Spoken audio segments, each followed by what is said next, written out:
On est aujourd'hui le lundi 27 mai et le cours sera pour la guérison de Hannah Bat Esther ainsi que pour la guérison d'Abraham Ben Sultana. Alors on commence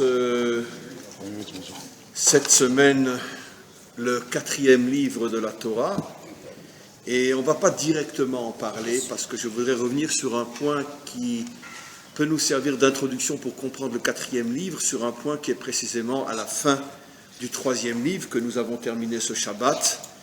Et on a déjà évoqué d'une autre manière ce point-là la semaine dernière. On va revenir sur le même point, mais avec une approche différente. Mais d'abord, pourquoi? On va revenir en arrière pour mieux expliquer ce qui commence avec le livre de Bamidbar. Parce que d'abord, le nom est étonnant. Pourquoi ce livre s'appelle Bamidbar, dans le désert? Alors il y a bien sûr, dès qu'on pose une question concernant la Torah, vous imaginez combien de réponses? Moins 70. 70, qui chacune se divise en 70, qui se divise en 70 jusqu'à l'infini.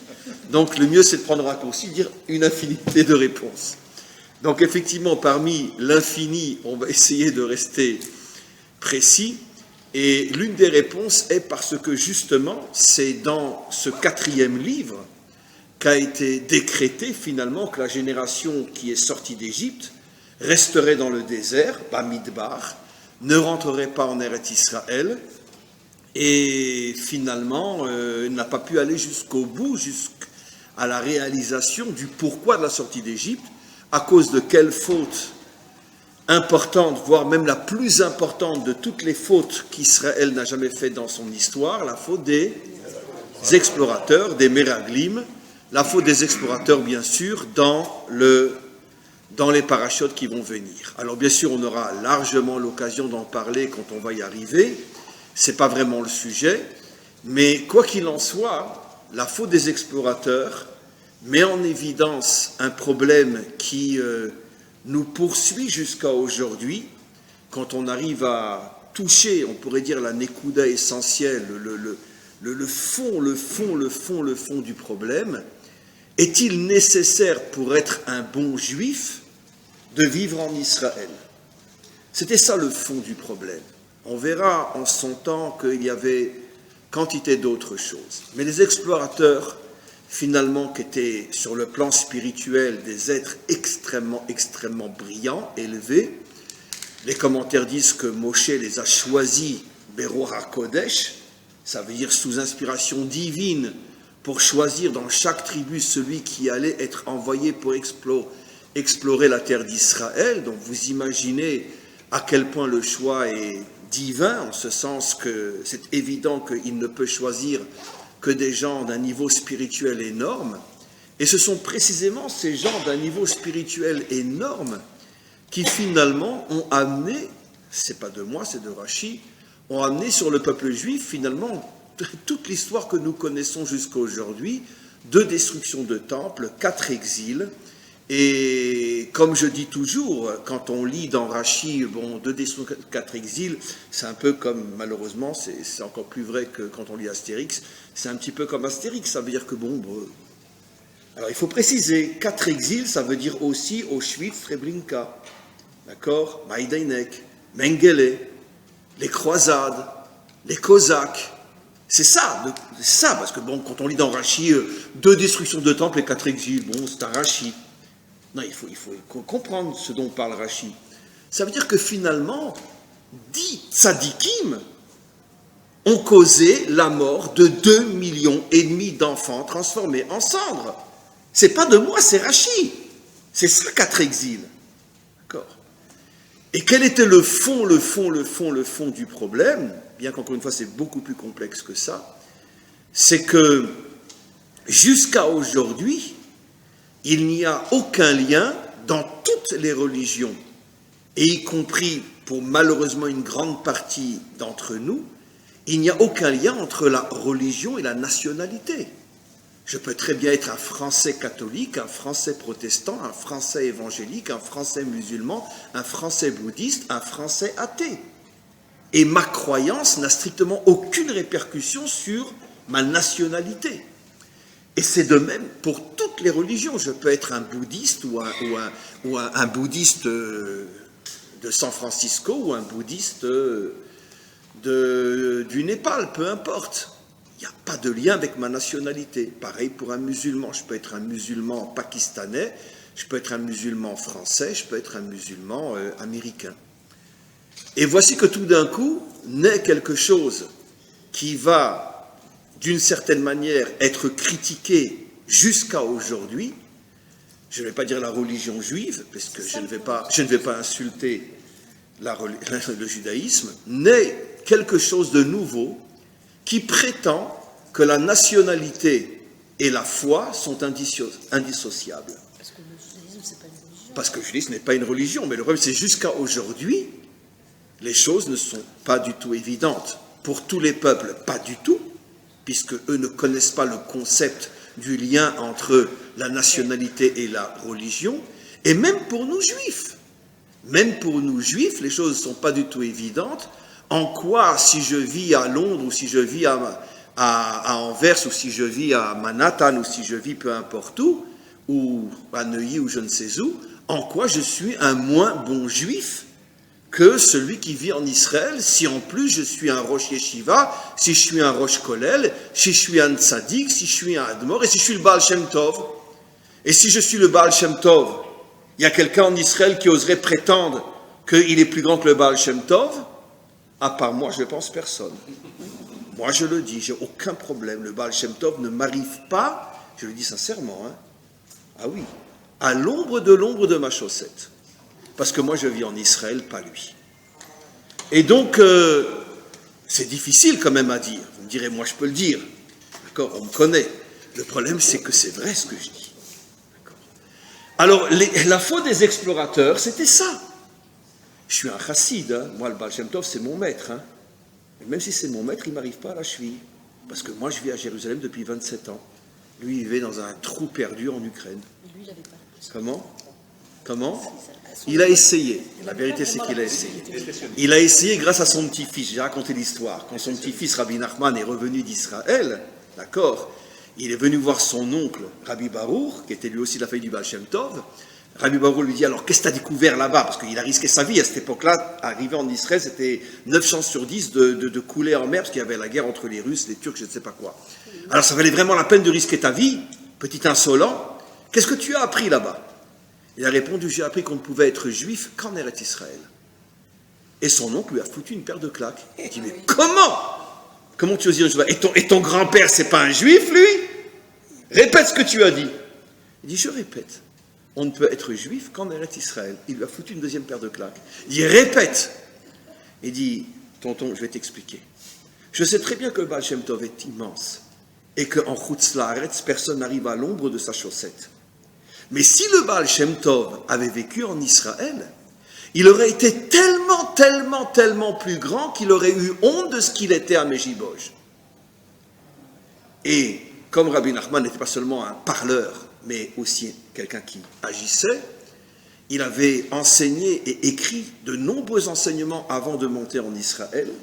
Et quand il est revenu, il a demandé à Rabbi Nathan de brûler tout ce qu'il avait écrit avant son voyage en Israël. Il a dit, j'ai honte de ce que j'ai pu écrire avant maintenant de connaître Israël. Et donc, il l'a accompli sur lui-même. Le Baal Shem Tov a entendu comment son petit-fils parlait de lui. Il a dit, au revoir à tout le monde, il est parti. Le Gaon de Vilna aussi. Comment? Le Gaon de Vilna au même moment. Mais lui, il n'a pas entendu ça de Rabbi Nachman. Mais le Gaon de Vilna aussi, Beroar Kodesh, au même moment, ils se sont pratiquement retrouvés à la même époque tous les deux à Istanbul.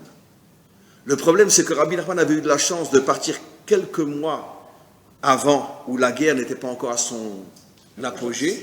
Et là, quand les deux, pas au même moment, mais plus ou moins à la même époque, sont arrivés tous les deux à Istanbul, la guerre faisait rage et aucun bateau non militaire ne traversait la Méditerranée. Et donc le Baal Shem Tov a été obligé de retourner à Mejiboj et il n'a finalement jamais été en Israël.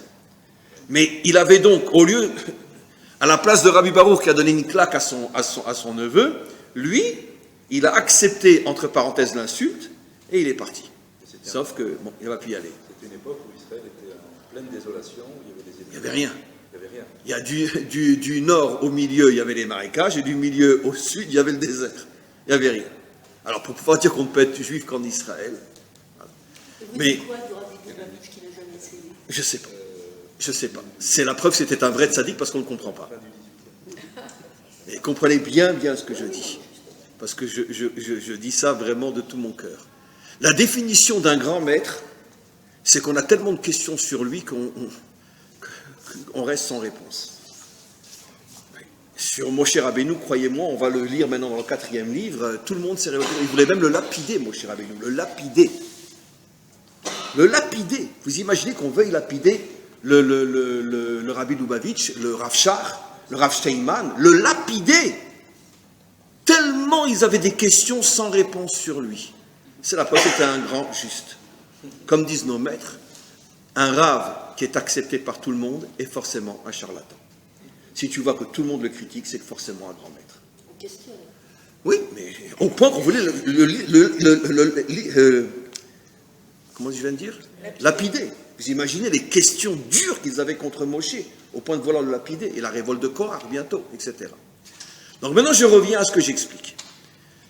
Donc la faute des Meragelim, finalement, qui a causé toutes les catastrophes de notre histoire, est finalement le modèle parfait du problème qui accompagne notre peuple depuis des millénaires. Y a-t-il un lien entre mon attachement à Dieu et mon devoir de vivre en Israël?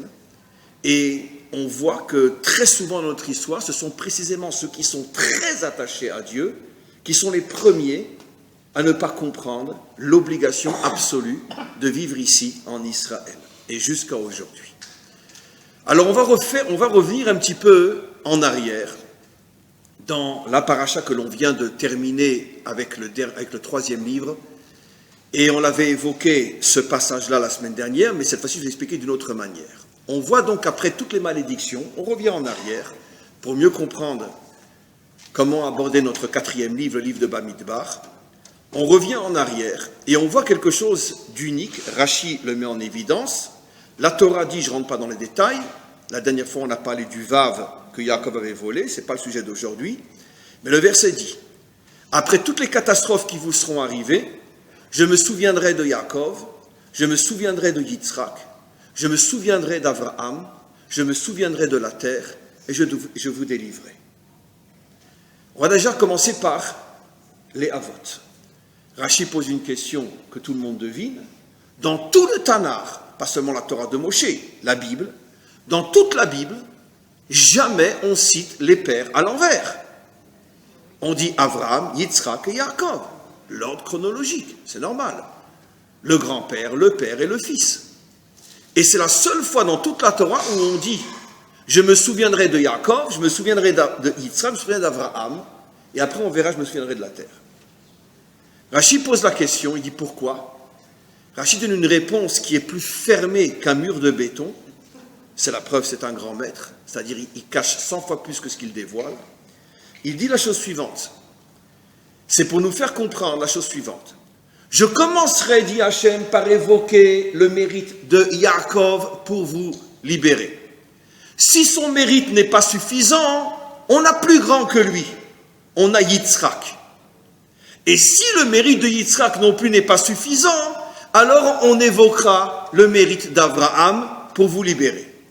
Ce qui veut dire que comment Rashi comprend ce verset? Du bas vers le haut. On commencera par le mérite du plus petit, Yaakov, puis le mérite de son père qui était plus grand que lui, Yitzhak, puis le mérite du grand-père qui était plus grand que les deux, le fils et le petit-fils, et je pourrai vous libérer. Après on verra l'histoire de la terre. C'est ce que dit Rashi. Tous les commentaires tombent sur Rashi comme des vautours et lui disent « Mais Rashi, t'as perdu la tête.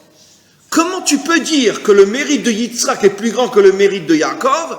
Comment tu peux dire que le mérite d'Abraham est plus grand que celui de Yitzhak et plus grand que celui de Yaakov, alors que toute la Torah nous enseigne le contraire? Et je vais vous apporter quelques petites preuves parmi des milliers que je pourrais rapporter, parce que depuis Rashi, se sont écoulés 1000 ans. Vous imaginez le nombre de livres qui ont été écrits, entre autres sur ce Rashi, pour le contredire et après répondre le mystère incroyable auquel Rachi fait allusion, que je vais vous expliquer aujourd'hui, parce que Rachi ne peut pas se tromper. Vous savez que les grands maîtres ont dit que Rachi avait eu le mérite de recevoir Beruach HaKodesh toutes les explications de la Torah telles que Moshe les avait reçues sur le Har Sinaï. C'est pour ça qu'on dit Chumash Rashi, on ne dira jamais avec tous les honneurs qu'on leur doit, on ne dira pas Chumash Rambam, Chumash Ramban, Chumash Radak, Chumash Balaturim, on dit Chumash Rashi. Pour dire Rashi, c'est le Chumash c'est Rashi. Ça veut dire que ces explications, c'est mamash que Moshe a entendu sur le mont Sinaï. Sauf qu'il les a complètement cachées, voilées, comme le font les grands maîtres. Et donc, les commentaires posent des milliers de questions sur ce Rashi-là, entre autres quelques-unes, je vous évoquais. Comment tu peux dire que Yaakov a celui qui a le moins de mérite de tous? Dis-moi, on s'appelle Bnei Yitzhak, Bnei Avram ou Bnei Yaakov? Dans toute la Torah, on s'appelle Bnei Yaakov. C'est donc bien la preuve que Yaakov est le modèle qu'Israël a choisi pour commencer. Le nom, c'est l'identité. Nous nous identifions à Yaakov beaucoup plus qu'à Yitzhak et Abraham. Première question facile. Deuxième question un peu plus compliquée, au niveau des Sphirot, au niveau de la Kabbalah. Comme on le sait, Abraham représente la tribu de la bonté, mais qui est un attribut uniquement. Yitzhak représente la tribu de la Gvura, qui est un attribut. Et Yaakov, l'équilibre, la synthèse des deux. L'équilibre, c'est pour ça qu'on dit Titen emet le Yaakov. Tu as donné la vérité à Yaakov. Et nos maîtres nous disent, parce que la vérité c'est l'union des contraires, et nos maîtres nous disent emet chotamo shel HaKadosh Baruch Hu. Pour avoir la signature d'Hachem, pour avoir Hachem à ses côtés, pour le dire en français, il faut que tu sois émet. Car si tu n'es pas émet, Hachem ne sera jamais avec toi.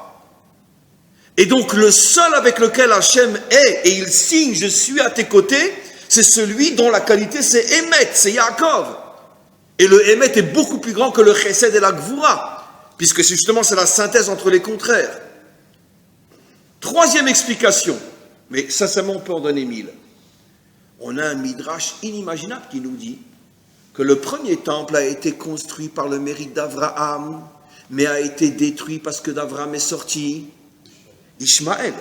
Le deuxième temple a été construit par le mérite de Yitzhak, mais a été détruit parce que d'Yitzhak est sorti Esav.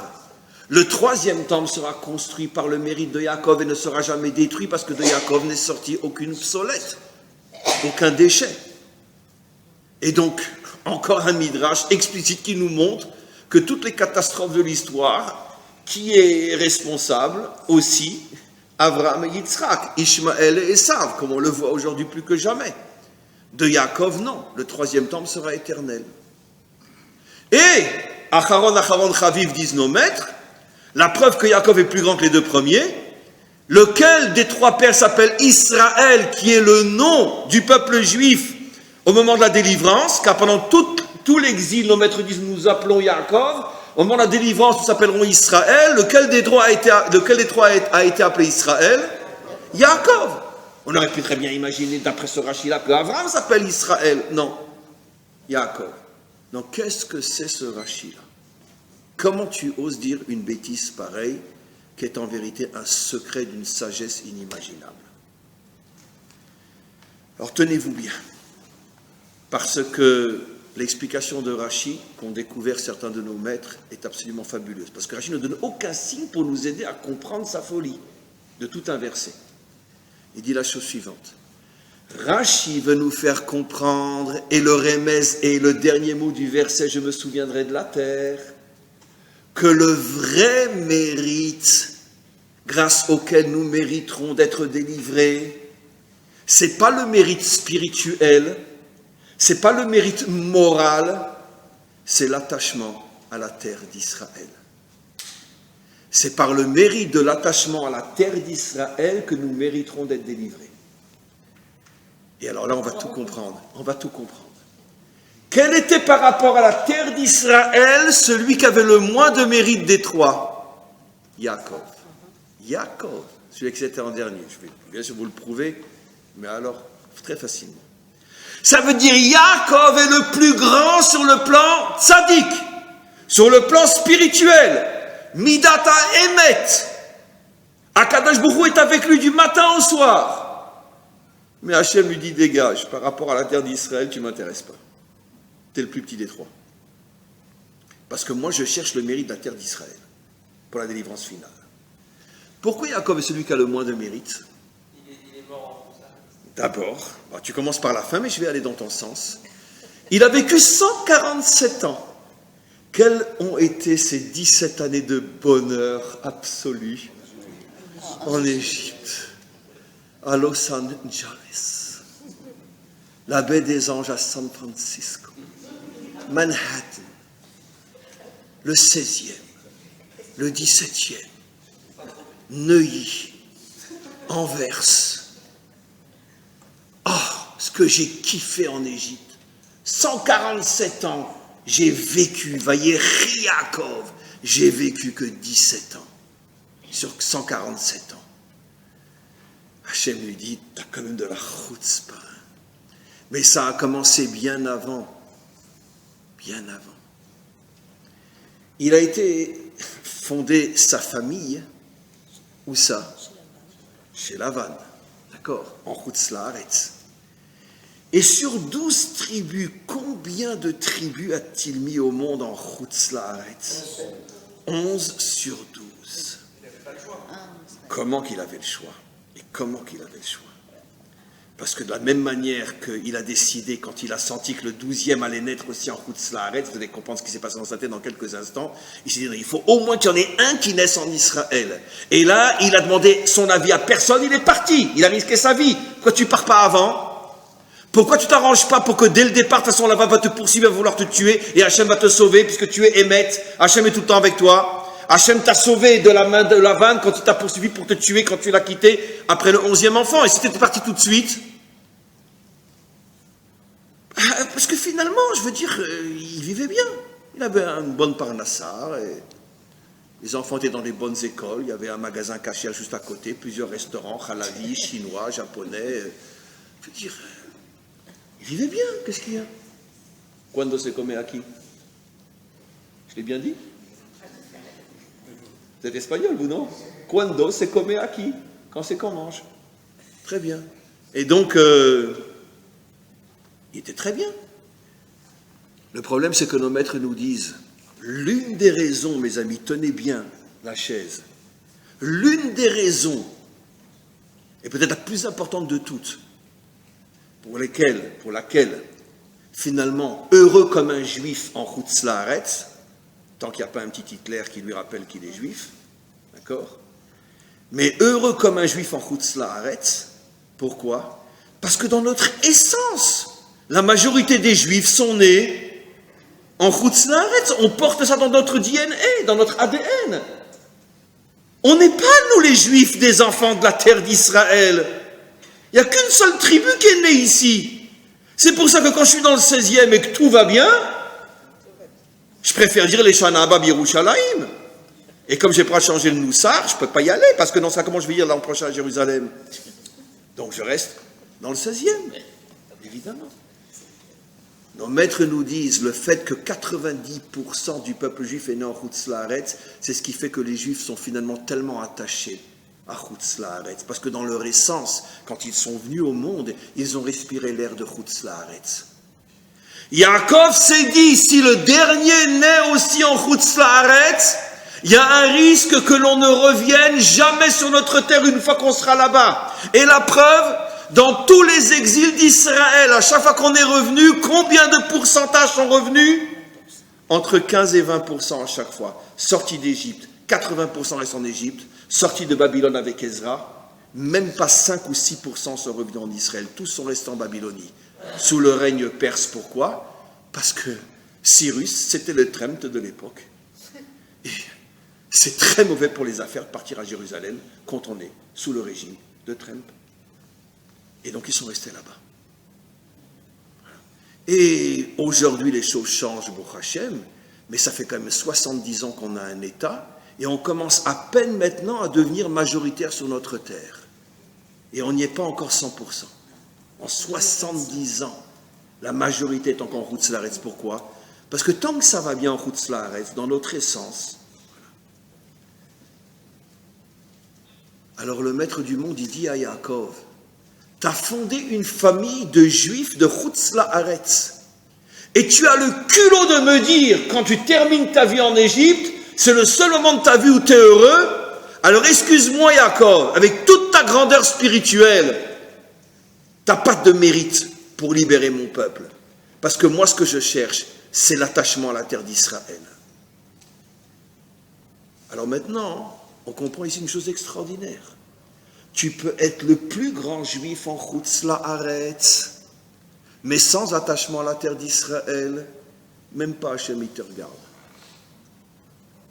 Parce que c'est pas ça dont il a besoin pour libérer son peuple.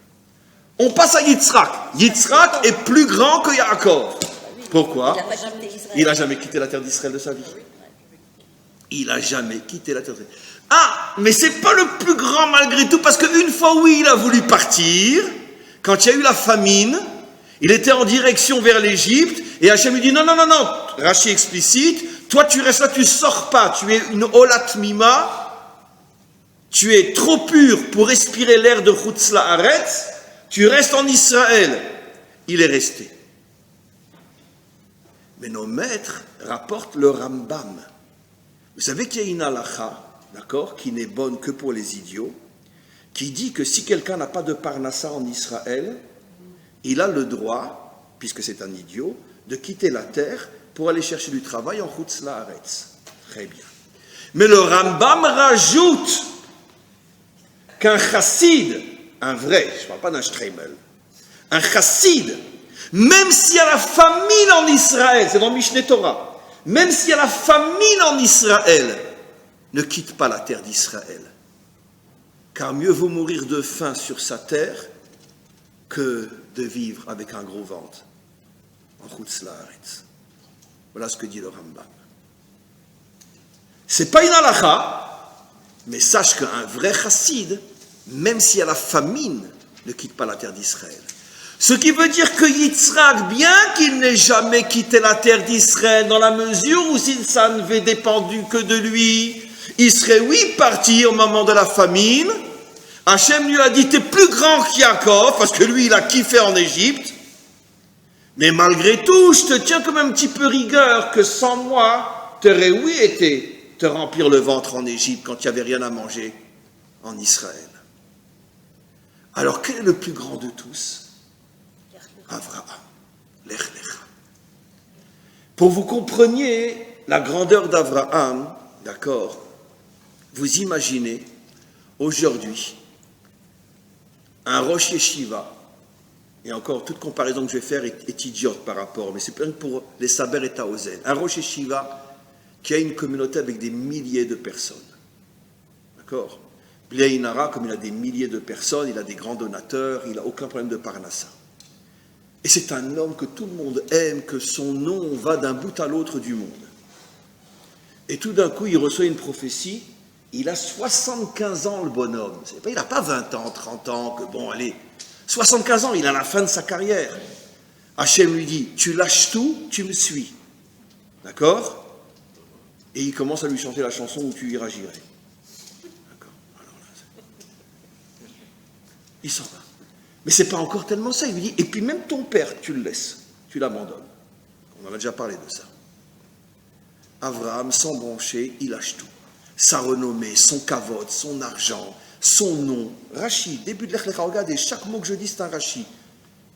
Il est prêt à perdre son argent, son kavod, sa renommée, ses élèves. Il perd tout. Il suit Hachem. Je t'emmène vers une terre que je t'indiquerai. Et il perd tout. Mamash, il se retrouve sans rien. Vous imaginez, moi je ne sais pas aujourd'hui, quelqu'un qui a la tête d'affaires fabuleuses en Chutz La'aretz, d'accord? Du jour au lendemain, il reçoit un message d'Hachem, il dit, tu lâches tout, tu pars, et t'emportes rien. Attends, j'ai mis 50 ans à monter mon affaire, tu me demandes de partir, de rien prendre avec moi? Allez, le premier qui en trouve un, il a gagné. Je ne crois pas que ça existe. C'est impossible. Ça, c'est Abraham. Il est cité en dernier. Oui. Il a quitté Israël à cause de la famine. Extraordinaire. Question. Il y a une marloquette entre le Rambam et le Ramban, même Noun à la fin, si c'était une faute ou si ce n'est pas une faute. Moi, comme mon inspiration elle est chassidique, d'après les secrets de la Torah, je vais vous donner l'explication que donnent les secrets de la Torah. En vérité, nos maîtres nous disent Siman Banim, Amaase Avot Siman Labanim, tout ce que font les pères est une préparation à ce que feront les enfants. Abraham a vu Béro HaKodesh, qu'un jour ses enfants descendraient en Égypte et qu'ils seraient là-bas capturés, qu'il faudrait qu'ils se libèrent. Il a pris sur lui de descendre en Égypte, sa femme a été capturée, elle a été libérée pour assurer la délivrance finale à ses enfants.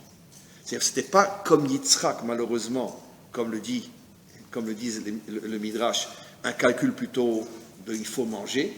C'était un calcul de roi HaKodesh de préparer la sortie d'Égypte en descendant lui-même, en se faisant capturer sa femme qui représente le peuple juif.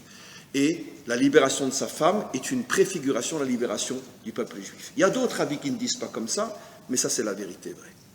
Donc ce n'était pas une descente dans le sens je vais chercher à manger. Et c'est ce qui s'est passé dans l'histoire. Pourquoi Jacob est descendu avec ses enfants? À cause de la famine. Donc c'est le même processus qu'il a préparé pour pouvoir sauver ses enfants par la suite. Donc c'est déjà une chose qui est Béro HaKodesh et qui n'est pas simplement, on pourrait dire, la recherche d'un intérêt personnel. Quoi qu'il en soit, on voit donc que le mérite d'Abraham est le plus grand. Et maintenant, on comprend aussi pourquoi les choses sont à l'inverse.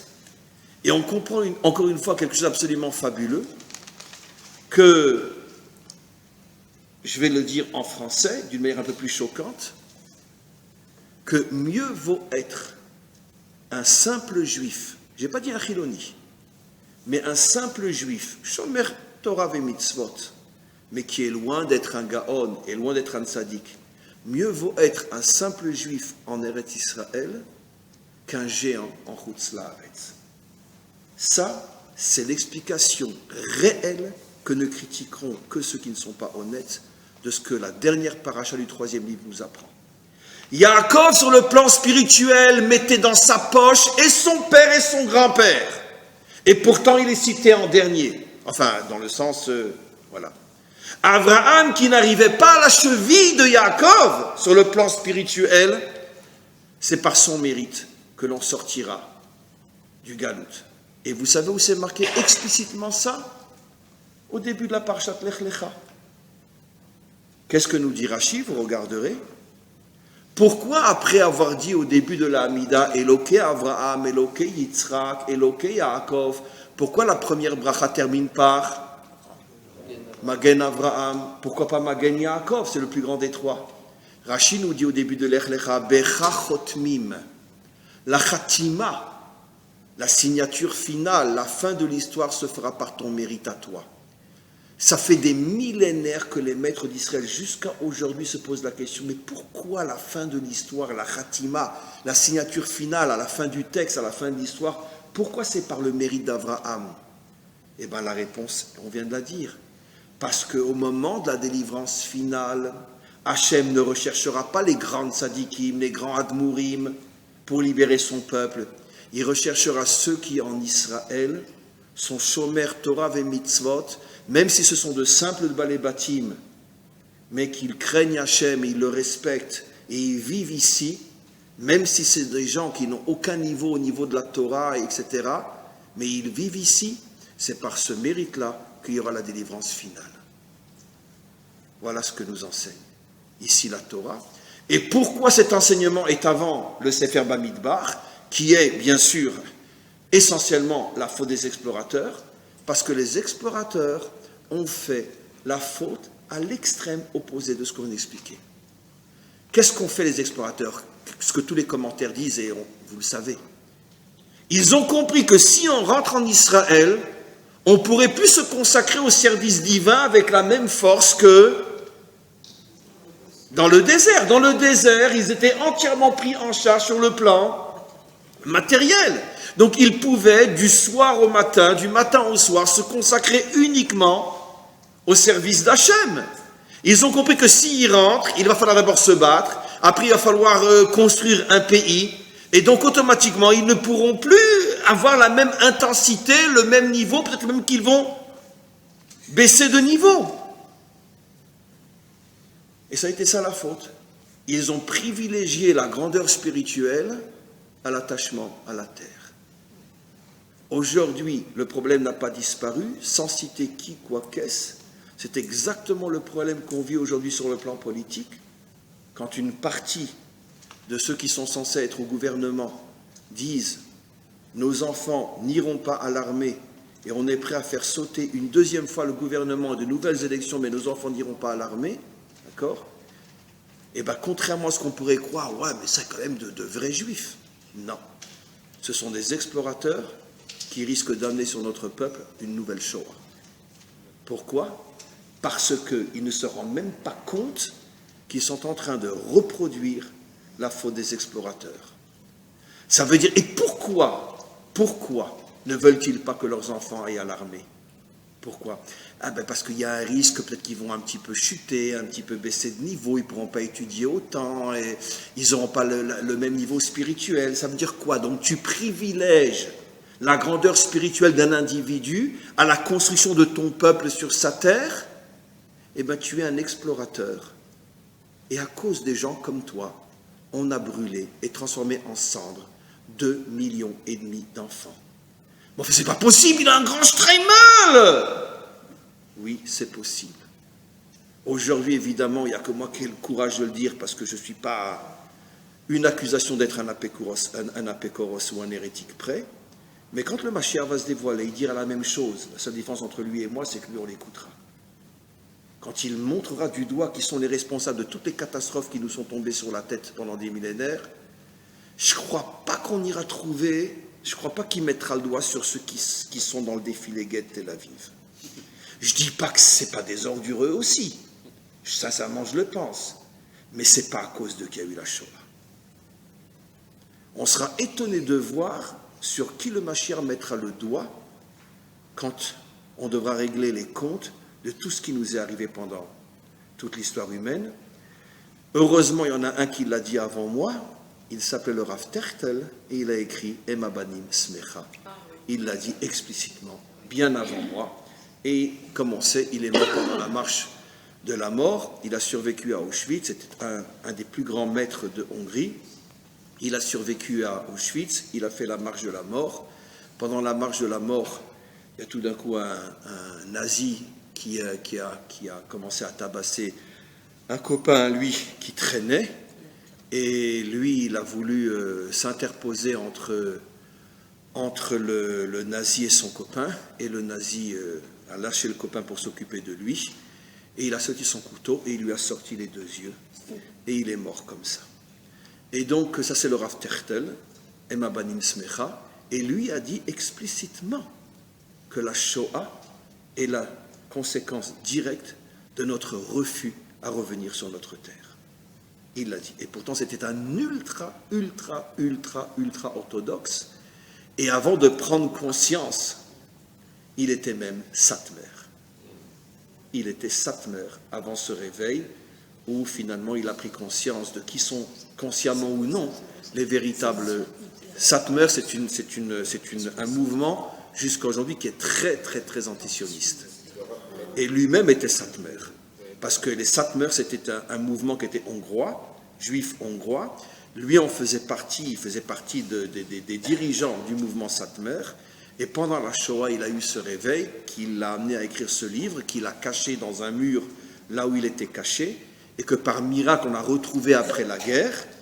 Et un livre qu'on peut trouver en français aujourd'hui d'ailleurs, Ema banim smecha, un livre absolument fabuleux, même Stam pour la connaissance. Il a écrit tout ça sans aucun livre. Vous imaginez, quand vous lisez, il y a plusieurs milliers de références. Et à chaque fois qu'il rapporte une référence, il dit « Excusez-moi si la référence n'est pas exacte parce que j'écris 100 livres. » On n'a pas retrouvé une seule faute dans ce livre sur toutes les références qu'il rapporte. Vous imaginez le Gaon. Il n'y a plus de gens comme ça aujourd'hui à notre époque. Peut-être Rav Obadia, il était un petit peu comme ça, avec une mémoire phénoménale. Oui. Enfin, aujourd'hui, le problème, c'est que ce sont des philonies qui exigent des religieux d'aller à l'armée. Donc, il y a un problème aussi à ce niveau-là. semblables, leurs frères de Torah aillent à l'armée, ça serait une chose, il y aurait du poids. Mais tant que ce sont des gens qui n'ont aucune crédibilité pour comprendre qu'est-ce que c'est que d'étudier ou qu'est-ce que c'est que de s'engager, on n'arrive pas à faire passer ce message. C'est uniquement un problème politique qui, aussi bien que toi et que moi, savons que sur le terrain aujourd'hui, il n'y a pas un endroit qui fait autant de Messirut Nefesh pour permettre aux jeunes religieux de pouvoir continuer à être des jeunes de Torah tout en faisant l'armée, autant que l'armée d'Israël. À titre simplement d'exemple, d'accord, puisque tu le sais, j'enseigne dans une base où il y a plus de 400 soldats. Sur ces 400 soldats, il y a 60 à 80 religieux, et toute la base, d'accord, c'est des givatim, toute la base, la nourriture et les mehadrin, mina benadrin, kasher, badatz, yerushalmi, ça veut dire que tu as 350 soldats chilonim qui mangent badatz pour pouvoir permettre à ces 60 soldats de manger badatz.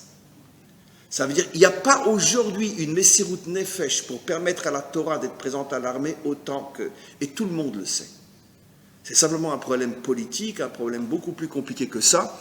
Et je ne suis pas, de toute façon, à une controverse près. C'est tout simplement aussi un problème de pognon. Parce que si tous les jeunes vont à l'armée, comment vont vivre les Rosh Yeshiva ? Et donc, il y a beaucoup aussi un problème de pognon, un problème de ci, un problème de ça. Et quand j'ai 300 bachourim, je suis sûr de pouvoir marier tous mes enfants, hein, parce que j'en reçois des dons. Mais si demain, je veux dire, à 18 ans, j'ai plus de bachourim dans ma yeshiva, comment je vais faire pour avoir une belle maison à Bnei Brak et marier tous mes enfants et leur acheter un appartement ? Comment je vais faire ? Bon, c'est pas moi qui l'ai dit, ça. Allez, quoi qu'il en soit, non, c'est pas grave, je veux dire. Moi, de toute façon, à partir du moment où j'ai commencé à enseigner, j'ai décidé de me sacrifier. Parce que sans personne ne croit dire la vérité. Il faut au moins un qui le dit. C'est que du pognon et de la politique derrière tout ça. Que du pognon et de la politique. Il n'y a rien d'autre. On continue. Maintenant, on va comprendre pourquoi le dernier mot du verset, c'est « Ve'eretz eskor ». Je me souviendrai de la terre. Je me souviendrai de la terre, ça veut dire que finalement, c'est très clair. Pourquoi j'ai un verset... Pourquoi j'ai dit que Yaakov a moins de mérite que Yitzhak a moins de mérite qu'Abraham ? Parce que moi je cherche ceux qui s'occupent de ma terre. Et c'est pour ça que c'est le dernier mot. Et donc on comprend de là que finalement, si on est là aujourd'hui, et combien de fois je l'ai dit, c'est grâce à qui ? C'est grâce au Baal Shem Tov, c'est grâce au Gaon de Vilna, c'est grâce au Rabbi Lubavitch, c'est grâce à Rashi, c'est grâce au Rambam, c'est grâce à Herzl.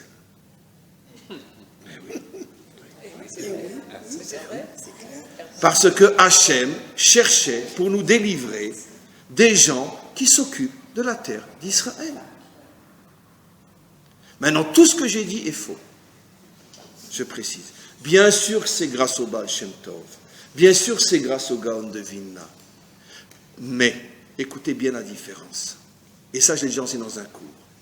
Il faut faire la différence entre la survie du peuple juif et la délivrance du peuple juif.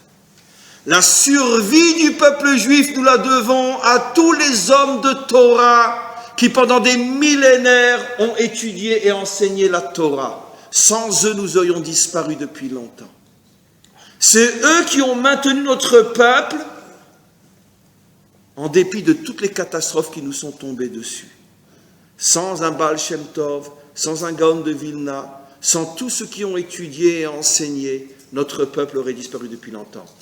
Mais eux ont le privilège, le mérite et la force de nous maintenir en vie pendant des millénaires de persécution, grâce à leur Torah et leur mérite, mais n'ont pas le mérite de nous délivrer. Pour nous délivrer, dit le verset, je veux quelqu'un qui s'occupe de ma terre. Et Hachem a cherché ce quelqu'un-là. Il aurait peut-être préféré qu'il sorte d'une yeshiva. Mais ils ne sont pas sortis de là-bas. Alors il a dit, tant pis, je vais prendre un Autrichien. Et c'est comme ça que je vais ramener mes enfants sur la terre. Et c'est ce que nous dit le verset.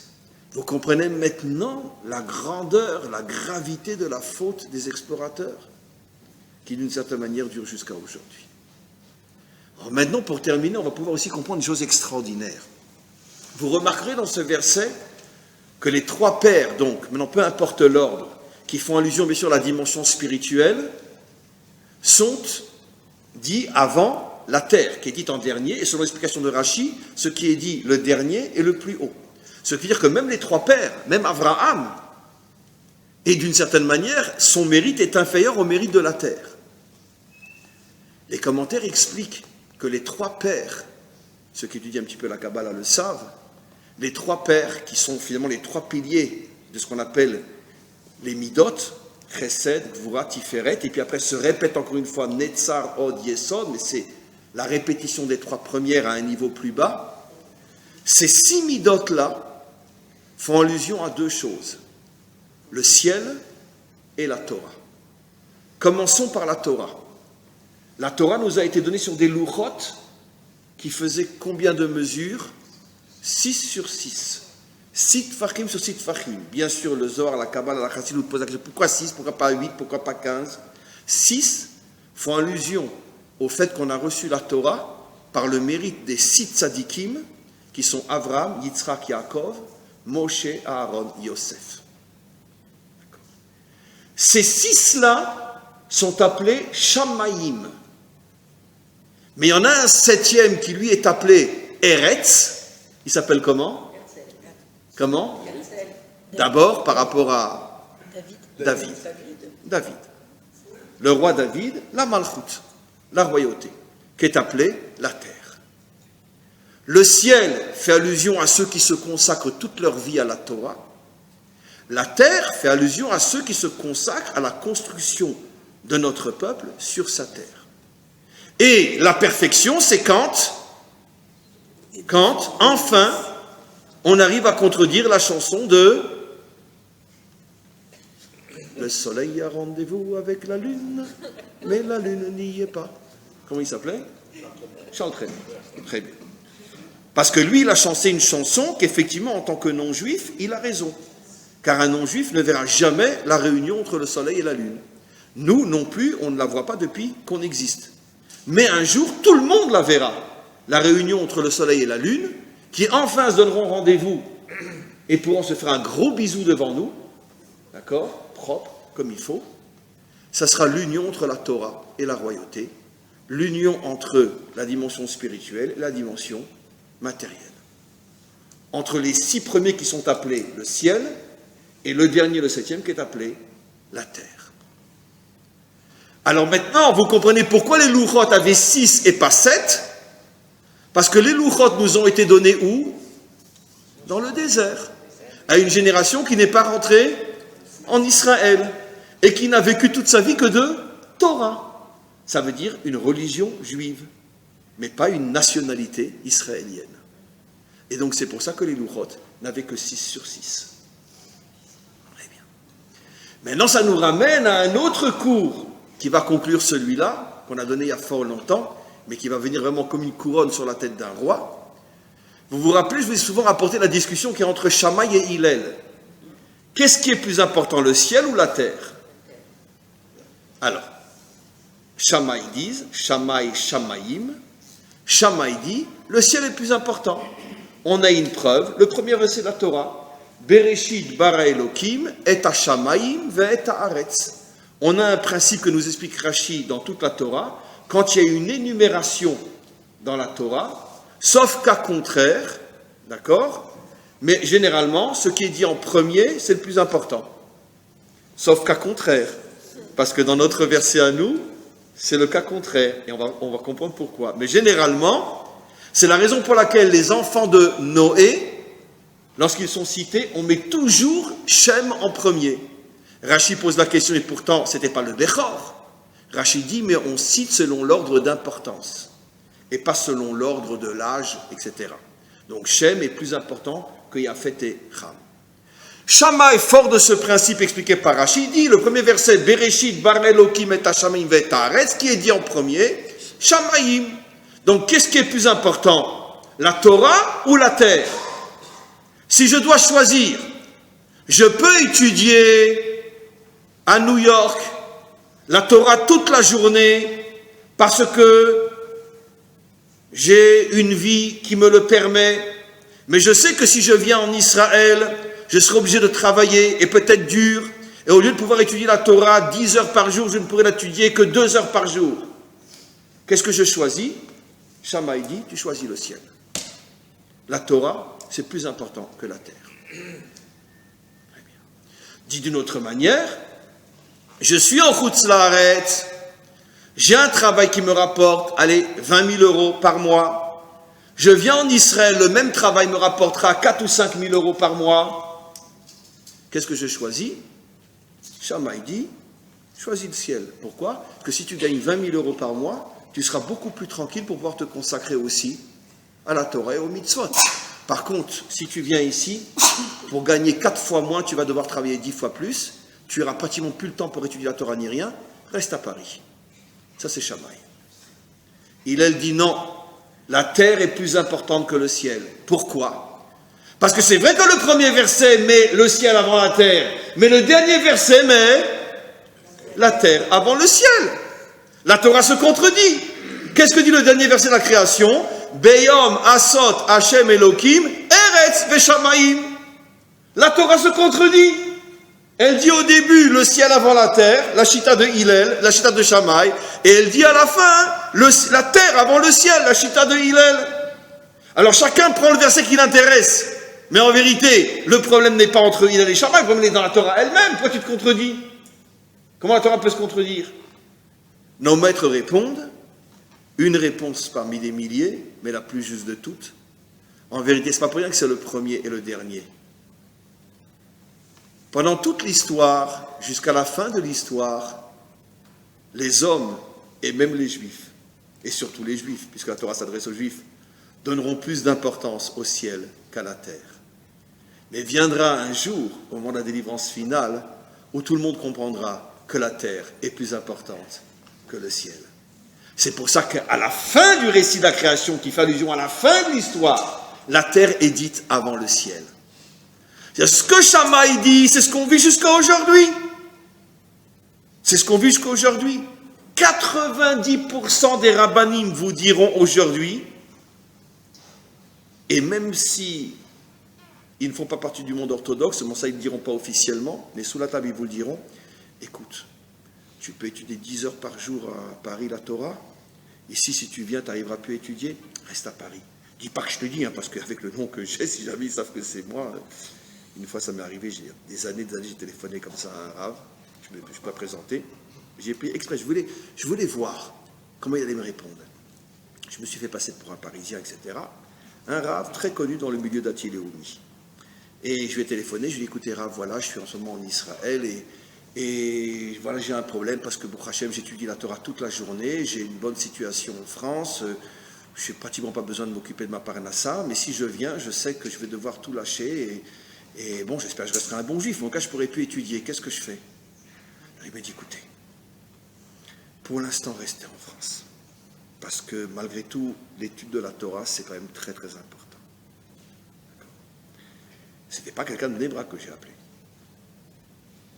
Et là, j'ai compris que finalement, c'était il y a plus de 20 ans. Je voulais faire un test pour m'amuser comme ça. Aujourd'hui, au bout de 20 ans, on voit exactement. Vous savez, on parle que les orthodoxes ne vont pas à l'armée. Ce qui est une bêtise et un mensonge total, parce que la majorité y vont, mais peu importe. Mais vous savez que dans le milieu d'Ati-Léoumi aujourd'hui, dans la grande majorité des yeshivot aujourd'hui, comme la yeshiva à Ramor, à Choma, etc., vous savez qu'ils repoussent année après année le service militaire au point qu'ils y vont pratiquement plus. Vous savez que, bon, je ne citerai pas le nom, il y a une yeshiva très... Non, oui, il y a yeshiva Tesder, c'est vrai, mais yeshiva Tesder, ils ne font pas 3 ans d'armée non plus, il faut savoir. Hein. Ils ne font pas 3 ans d'armée, ils font un an et un peu moins de 2 ans, sur les 5 ans. Mais maintenant, il y a une nouvelle loi que personne ne connaît pratiquement, qui fait qu'on peut repousser le service militaire, et finalement, si je décide, si je peux prouver que j'étudie à la yeshiva, j'ai une kippa souga sur la tête, hein, mais j'étudie jusqu'à 22, 23 ans, etc. Après, quand j'y vais, je fais 8 mois ou 1 an.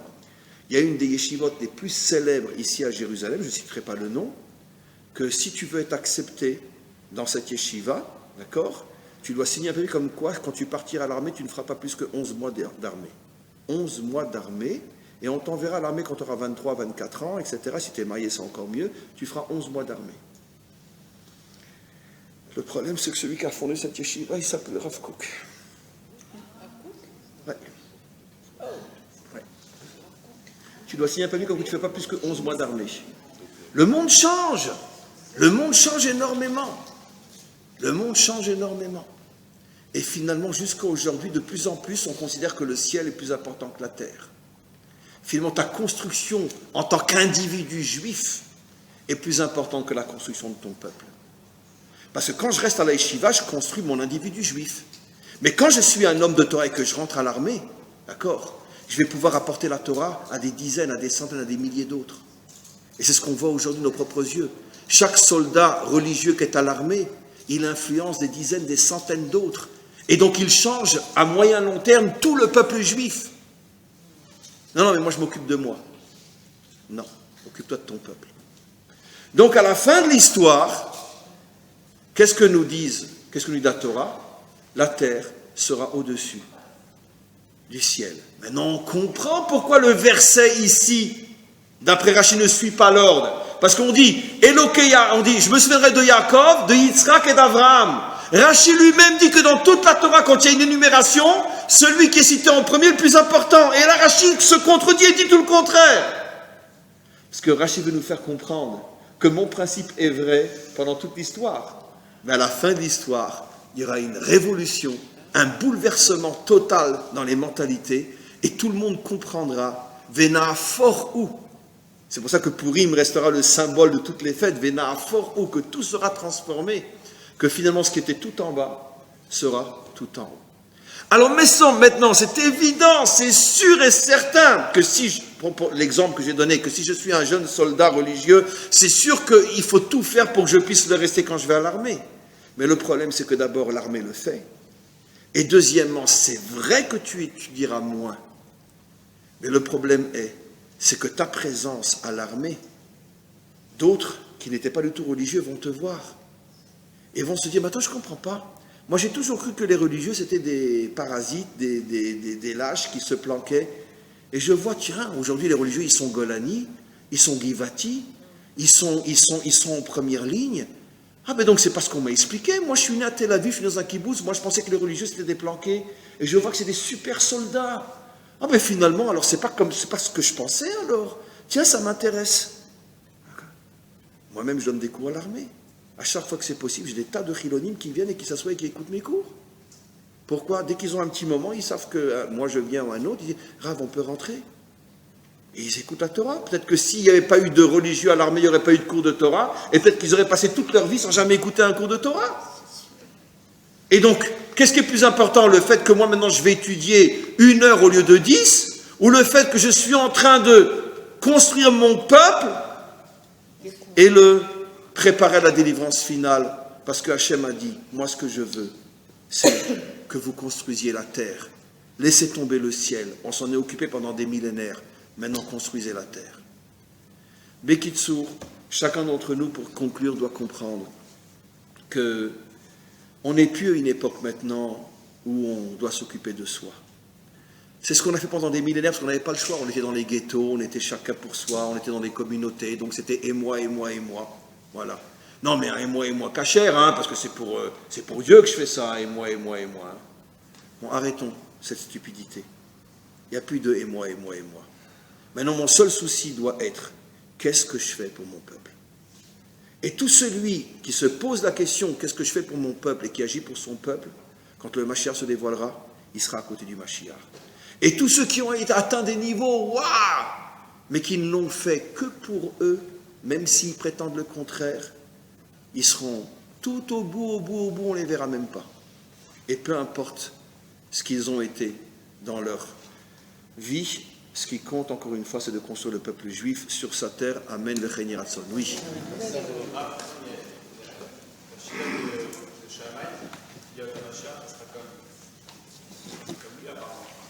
Comment?